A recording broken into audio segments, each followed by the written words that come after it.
Erkak kishiga onasidan keyin eng mehribon inson bu qiz bo'ladi. Qizi bor akalar shuni payqaysizlarmi? Onadan keyin erkak zotiga eng mehribon, kuyinadigan inson bu qiz bo'ladi.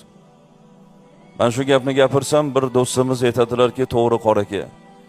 Kichkina qizcham kelib qo'ynimga o'tirdi-da, barmoqchalari bilan soqolimni oqini sanay boshladi. Yugurib turib onasini qo'yniga borib o'tirib, adamning soqolini oqi 17 ta bo'pti deb turib, meni soqolimni oqini sanab yurgan ekan deydi.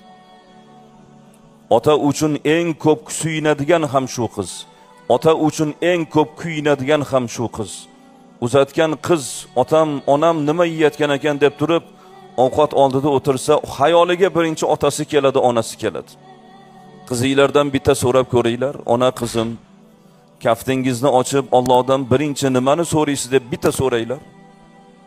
Qiz duo qilsa, birinchi otasini duo qiladi. Keyin onasini duo qiladi. Keyin boshqalarni duo qiladi.